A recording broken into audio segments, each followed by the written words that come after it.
अपनी अपने वक्तव्य के माध्यम से हमें जो दिशा निर्देश मिला उस दिशा निर्देश के आधार पर हम चलेंगे और आने वाला लोकसभा चुनाव में हम मतदान करवाने का प्रयास करेंगे। उपस्थित भाइयों और बहनों, ये सच्चाई है कि आज धनबाद लोकसभा क्षेत्र से एक मजदूर किसान घर का एक लड़का को बागमारा से 3 बार विधायक रहे। अब की बार पार्टी के द्वारा, केंद्रीय नेतृत्व और प्रदेश नेतृत्व के द्वारा, आप लोगों का सहयोग से, बड़े लोगों का आशीर्वाद से धनबाद लोकसभा का भारतीय जनता पार्टी का प्रत्याशी बनाया गया है। मैं सभी कार्यकर्ता भाई बहनों से मेरा आग्रह होगा कि आप सब मिलकर मोदी जी का जो सपना भारत के प्रति संकल्प है उसे हमें मजबूत करना है। मुझे आशा नहीं, पूर्ण विश्वास है सिमरी विधानसभा क्षेत्र के तमाम कार्यकर्ता भाई बहनों से पार्टी के द्वारा जो जिम्मेदारी आप सबको दी गई है, आज तक लगातार उसे आपने बढ़ाने का काम किया है और इस लोकसभा क्षेत्र में भी जो हमें प्रत्याशी बनाया गया है, इस चुनाव में भी आप अपना योगदान, सहयोग और पार्टी के प्रति समर्पित होकर आप अपने भाई ढुल्लू महतो को इस क्षेत्र का प्रतिनिधित्व बनाकर सेवा करने का मौका आप लोगों ने देंगे। मैं आप लोगों से एक विश्वास दिलाता हूं कि बागमारा विधानसभा क्षेत्र से लगातार मैं 3 बार विधायक रहा और उस क्षेत्र में लगातार जब से मैं विधायक बना उस समय से लगातार भारतीय जनता पार्टी के विचारधारा पर चलते हुए समाज के जन समस्या को लेते हुए दिन रात सेवा समर्पित भाव से उस क्षेत्र में काम किया और आज आप लोगों का आशीर्वाद से, सहयोग से पार्टी के द्वारा धनबाद लोकसभा क्षेत्र का सेवा करने का मौका मुझे पार्टी ने दिया है। मैं सभी कार्यकर्ता भाई बहनों से मेरा आग्रह होगा कि आप लोगों का सहयोग, आप लोगों का साथ, आप लोगों का आशीर्वाद मुझे बना रहे। मैं आप लोगों का विश्वास दिलाता हूं कि भारतीय जनता पार्टी ऐसी पार्टी है कार्यकर्ताओं पर निर्भर करती है और कार्यकर्ता पार्टी का रीढ़ है। और मैं दावे के साथ कह सकता हूं कि भारतीय जनता पार्टी का रीढ़ इतनी मजबूत है जो वर्तमान समय में कांग्रेस के द्वारा, एनडीए गठबंधन के द्वारा अभी तक प्रत्याशी नहीं दे पाया। इसका परिणाम है, इसका परिप्रेक्ष्य है कि भारतीय जनता पार्टी के कार्यकर्ता निश्चित तौर पर, और ये सच्चाई है कि विश्व की सबसे बड़ी पार्टी भारतीय जनता पार्टी है और पार्टी सर्वोपरि है। पार्टी का निर्णय अंतिम निर्णय है और पार्टी ने निर्णय लिया है कि आपके भाई को इस क्षेत्र का प्रत्याशी बनाया है और इस रूप में प्रत्याशी बनाया है कि आप जानते हैं कि भारतीय जनता पार्टी के एक कार्यकर्ता भाई बहन कमर कस के चुनाव के लिए तैयार है और इस तैयारी को देखकर जो एनडीए गठबंधन बना है उन्होंने अभी तक प्रत्याशी नहीं दे पाया।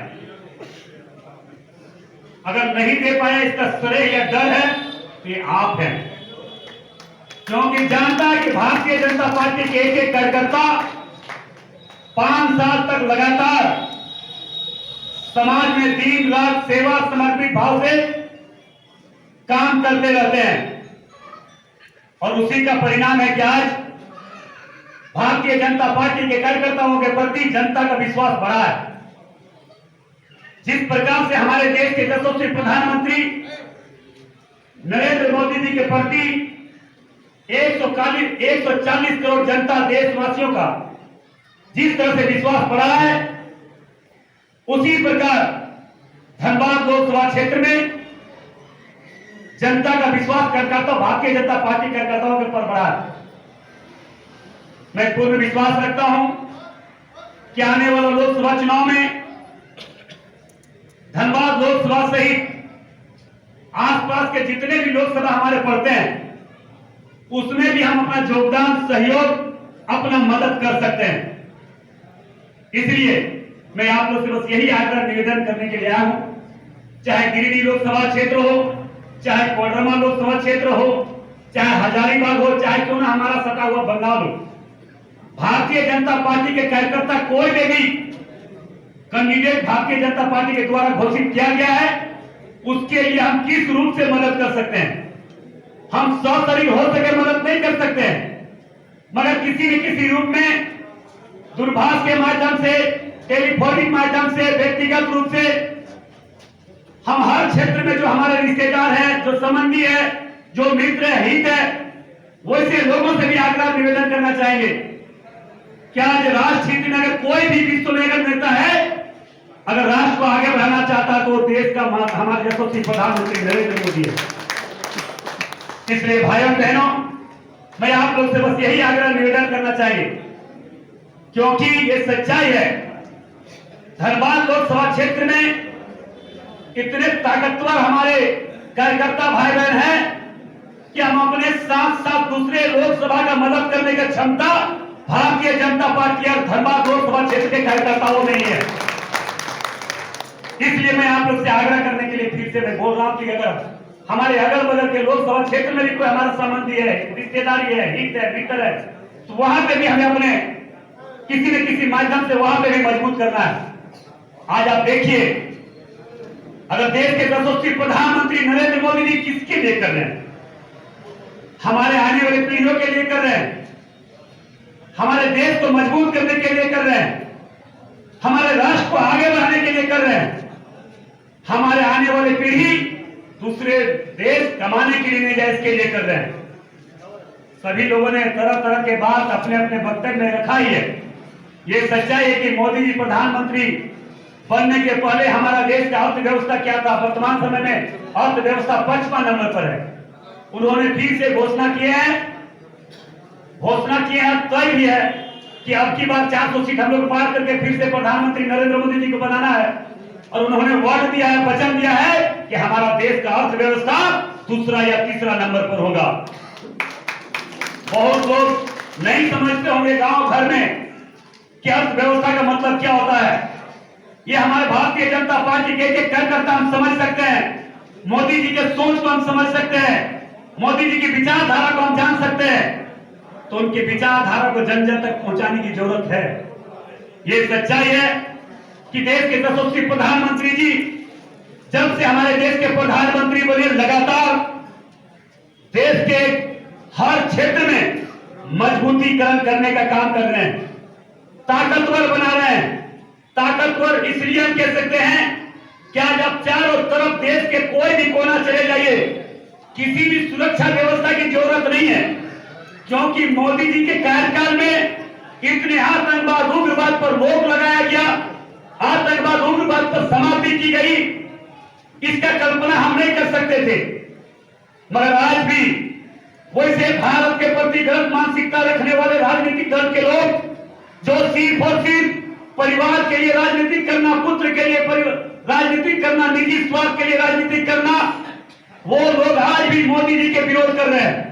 तो उसका जवाब देना भारतीय जनता पार्टी के एक कार्यकर्ता का दायित्व बनता है। मैं आप लोग से यही आग्रह निवेदन करना चाहेंगे, जात धर्म से ऊपर उठकर 140 करोड़ जनता का, हर लोगों का जिम्मेदारी बनता है। जिस प्रकार से एक पेड़ के नीचे हर जात, हर धर्म के लोग छाया लेते हैं, उसी प्रकार किसी नदी से पानी बहने वाला, किसी नाली से पानी बह रहा, उस नदी में सारे लोग पानी से उसे लाभ उठाते हैं। उसी तरह देश के यशस्वी प्रधानमंत्री जब से बने हैं, हर जात, हर धर्म के लोग लाभान्वित हो रहे हैं, कोई लाभान्वित से वंचित नहीं है। इसलिए आप सोच सकते हैं कि मोदी जी जब से देश के प्रधानमंत्री बने और देश के 140 करोड़ जिनका मोदी जी से लाभ नहीं मिला, जिनका मोदी जी से लाभ नहीं हो सकता है, सभी लोगों का 140 करोड़ जनता का लाभ मिला है। इसलिए मैं भारतीय जनता पार्टी कार्यकर्ता भाई बहनों से भी मेरा आग्रह होगा, वैसे लोग जो इस तरह का मानसिकता रखने वाले लोग, वैसे लोग को उदाहरण दीजिए। किसी पेड़ में अगर छाया मिलता तो हम सब लोग बैठ के छाया ले सकते हैं। उसी तरह मोदी जी प्रधानमंत्री जब से बने, देश के 140 करोड़ जनता, उनसे हमें लाभ मिला है, उनसे हमें हर तरह का हमें सुरक्षा मिला है। इसलिए मैं आप लोग से आग्रह निवेदन करना चाहेंगे, वैसे मानसिकता या वैसे सोच रखने वाले लोग जिस तरह से कांग्रेस में सिर्फ परिवार के लिए, पुत्र के लिए, झारखंड मुक्ति मोर्चा पुत्र के लिए, परिवार के लिए, आरजेडी पुत्र और परिवार के लिए, लोजपा नहीं, अब तक सपा लोग परिवार और सिर्फ पुत्र के लिए जो राजनीति करते हैं, तो ऐसे लोगों को जवाब देने की जरूरत है। भारतीय जनता पार्टी के कार्यकर्ता नीति और सिद्धांत पर चलते हुए, भारतीय जनता पार्टी के विचारधारा पर चलते हुए मोदी जी का हाथ को मजबूत करना है, ये लक्ष्य भारतीय जनता पार्टी कार्यकर्ताओं को रखना है। हम व्यक्तिवाद पर नहीं जाना है, हम परिवारवाद पर नहीं जाना है, व्यक्तिगत स्वार्थ में नहीं जाना है, व्यक्तिगत संबंध में नहीं जाना है। हमें संबंध में जाना है, राष्ट्रवाद के संबंध में जाना है, मोदी जी के संबंध में जाना है, मोदी जी के विचारधारा पर चलना है। इसलिए मैं आप लोग से बस यही आग्रह निवेदन करने के लिए आया हूं। उपस्थित बंधुओं, मैं पुनः एक बार फिर से अपनी बात आपके बीच में खोल के मैं रख देना चाहता हूं, क्योंकि मैं अपनी बात वहीं पे खोल के रखता हूं जो मेरा विचार समझे, हमारा भावना समझे, हम उनकी भावना समझ सके। और मैं जानता हूं हमारे सिंदरी नगर के जितने भी भाई बहन हैं, सभी लोग मेरे विचार से वाकिफ होंगे। तो मैं अपनी बात को और थोड़ा सा विस्तार रूप से आपके बीच में बता देना चाहता हूं, क्योंकि मैं बगल से 3 बार विधायक रहे, मेरे विचार को आप नहीं जानिएगा तो लोग के पास आप जवाब पेरा दीजिएगा। जिस तरह से 10 वर्षों के दरमियान मोदी जी ने हर जात, धर्म, हर समाज, हर क्षेत्र में उन्होंने काम किया, उसी प्रकार लगातार आपका भाई ढुल्लू महतो गरीब शोषित हर समाज के लिए लड़ाई लड़ा संघर्ष किया। जेल भी जाना पड़ा तो पीछे नहीं आता, ये मैं आपको भी चाहता हूं। और मैं प्रभु श्री राम का भक्त हूं, मैं प्रभु श्री राम का भक्त हूं, मैं प्रभु श्री राम के विचारधारा पर चलता हूं। मैं किसी की आलोचना से नहीं डरने वाला। प्रभु श्री राम जी के विचारधारा पर चलकर, प्रभु श्री राम जी को साक्षी मानकर समाज का सेवा किया और आने वाला समय में भी करेंगे। मैं आपको बता देना चाहूंगा कि लोग तरह तरह के विरोधी के द्वारा इस तरह का आरोप प्रत्यारोप लगाया जाता है, ढुल्लू महतो क्रिमिनल है, ढुल्लू महतो गुंडा है, ढुल्लू महतो बदमाश है, ढुल्लू महतो कोई क्रिमिनल है, ढुल्लू महतो कोई गुंडा नहीं। काम करने का तरीका अपना अपना है, काम करने का तरीका अपना है। अगर ढुल्लू महतो को व्यक्तिगत एक भी केस होगा, मैं राजनीति से संन्यास ले लूंगा। इसका जांच आप लोग जरूर करवाइए। मेरा केस गरीबों का अधिकार दिलाने के लिए, गरीबों का हक दिलाने के लिए, विस्थापितों को मुआवजा दिलाने के लिए, प्रभु श्री राम जी का मंदिर बनवाने में आज केस हम पर किया। तो आप लोग इसका जांच जरूर कीजिए। तो भी मैं बता देना चाहूंगा, उत्तर प्रदेश के 2 लोगों का हत्या हुई थी, उसमें भी 1 साल का सजा, 8 दिन तक लाश रखकर बीसीसीएल में उन्हें परिवार को मुआवजा भी दिलाया और नौकरी भी दिलाया, जेल भी गया। इसका जांच आप लोग जरूर कीजिएगा। उसी प्रकार एक बिहार के राजेश गुप्ता जी थे, उनके घर में भ्रष्ट प्रशासन के द्वारा गलत मानसिकता रखते हुए उनके घर में अत्याचार करने का काम किया, अन्याय करने का काम किया। उस गांव के लोग पूरा चिल्लाने लगे, बुलाने लगे। हम एक जनप्रतिनिधि होकर हमारे कार्यकर्ता तौर पे हमारा कार्यकर्ता के साथ अन्याय करे, ढुल्लू महतो कतई बर्दाश्त नहीं करने जा रहा है। ये मैं बात नहीं कर रहा। इसलिए मैं आपको सिर्फ यही आग्रह करना चाहूंगा कि ढुल्लू महतो सदैव जिस तरह से सुभाष चंद्र बोस जी ने कहा था, देश के गुलामी की आजादी की लड़ाई लड़ रहे थे, उस समय उन्होंने कहा था, तुम मुझे खून दो मैं तुझे आजादी दूंगा। मैं भी कह रहा हूं, तुम हमें पसीना दो, हम अपना खून आपको देंगे। अभी भी जरूरत पड़े। और ढुल्लू महतो को याद कीजिए, आपका भाई, आपका रिश्तेदार कोई खड़ा हो या ना हो, ढुल्लू महतो आपके भाई के रूप में जरूर खड़ा होगा। 24 घंटा कभी भी याद कर लीजिए। इसलिए भाइयों बहनों, मैं आप लोग से बस यही आग्रह निवेदन करने के लिए आया हूं। अभी अभी हमारे कोयलांचल क्षेत्र में जिस प्रकार से कोलफील्ड क्षेत्र में बीसीसीएल का क्वार्टर में वर्षों से लोग रह रहे हैं, उसे उजाड़ने का प्रयास किया जा रहा है, मगर किसी भी कीमत पर ठुल्लू मातों के रहते वैसे कोयलांचल से कभी भी कोई गरीब पूजा नहीं जाएगा। उसी प्रकार सिंदरी क्षेत्र में भी यहाँ पे एफसीआई का क्वार्टर है, यहाँ पे हमारी माँ बहन है, बरसों बरसों से रह रहा है, आधा समय में उनको धोखा दे दिएगा और उसको देखते हुए किसी भी क्वार्टर को खाली आपका भाई नहीं होने देगा। ये मैं संघर्ष पर विश्वास करता हूँ, मैं संघर्ष पर विश्वास करता हूँ, मैं आंदोलन पर विश्वास करता हूँ और भारतीय जनता पार्टी का ये विचार है कि किसी के साथ अन्याय नहीं होने देंगे, किसी को बेघर नहीं होने देंगे। मोदी जी आज पूरे देश में 14 करोड़ लोगों का आवास दिया है और मोदी जी के विजन में किसी भी कंपनी चाहे कि हम यहाँ के गरीबों को उजाड़ेंगे, बेघर करेंगे, तो ढुल्लू मातो सबसे आगे खड़ा होकर आपके साथ खड़ा होने का काम करेंगे। भाइयों बहनों, आप इस विचार को देखिए। जब हमारे श्यामा प्रसाद मुखर्जी जी देश का पहला उद्योग मंत्री थे, उस समय इंडस्ट्रियल मंत्री थे, उस समय यहाँ खाद का कारखाना लगवाने का सिंदरी क्षेत्र में काम किया। आज उस तरह से कांग्रेस के शासन काल आया, 70 वर्षों में हमें लगता 40-50 वर्ष बंद होने हो गया, 40 वर्षों से अधिक बंद हुआ पड़ा हो गया। देखिए मोदी जी आए, फिर से सिंदरी खाद कारखाना को चालू करवाकर यहाँ पे उजागर करने का काम किया, उजाला देने का काम किया, यहाँ के लोगों को रोजगार देने का काम किया। मैं आप लोग से बस यही आग्रह निवेदन करना चाहेंगे। मैं फिर एक बात आप लोग बता दें, सिंदरी क्षेत्र में रहने वाले, जितने क्वार्टर में रहने वाले, ग्रामीण क्षेत्र में रहने वाले सभी भाई बहनों को यहाँ पे रोजगार का व्यवस्था कैसे हो, इसके लिए भी मैं सरकार से बात कर, केंद्र सरकार में फिर मोदी जी आ रहे हैं। मोदी जी गरीबों के लिए ही सिर्फ कर रहे हैं, यहाँ के नौजवानों के लिए कर रहे हैं, यहाँ के राष्ट्र के लिए कर रहे हैं, राज्य के लिए कर रहे हैं, आने वाली पीढ़ियों के लिए कर रहे हैं। इसलिए आप निश्चिंत रहिए, इस क्षेत्र के एक एक जन समस्या को लेकर आपका भाई ढुल्लू मातो यहाँ पे भी लड़े हैं, वहां पे भी लड़ेंगे, आपकी आवाज वहां तक पहुंचाने का काम करेंगे। मैं आप लोग से बस यही आग्रह निवेदन करना चाहेंगे। वैसे लोग या तो आप देखिए, जो बात हम बोल रहे हैं इसका जांच भी कीजिए, ऐसा नहीं कि ढुल्लू मातो भाषण दे रहा वोट के लिए, हकीकत के लिए भी जांच कीजिए। वैसे लोग जो व्यक्तिगत स्वार्थ के लिए, परिवार के लिए, राजनीति की आर्थिक जगह पर कब्जा लूट मचा के रखा हुआ है, वैसे लोग हमारा विरोध कर रहा है। गरीबों के लिए अगर कोई है तो ढुल्लू मातो है, हम आपके साथ खड़ा रहेंगे। मैं आप पे विश्वास करता हूँ। भारतीय जनता पार्टी जात पात क्षेत्रवाद से ऊपर उठकर समाज और राष्ट्र के लिए काम करता है।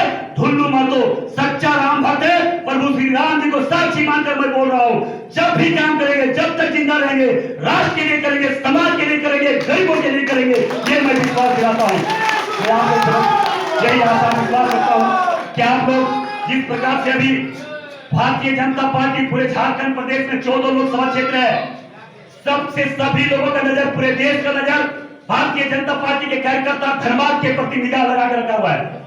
इस इतिहास को तोड़ना है, इस इतिहास को बदलना है और भारतीय जनता पार्टी को जिताकर अपना भाई ढुल्लू मातो को आज दिल्ली भेजना और मोदी जी का हाथ को मजबूत करना है।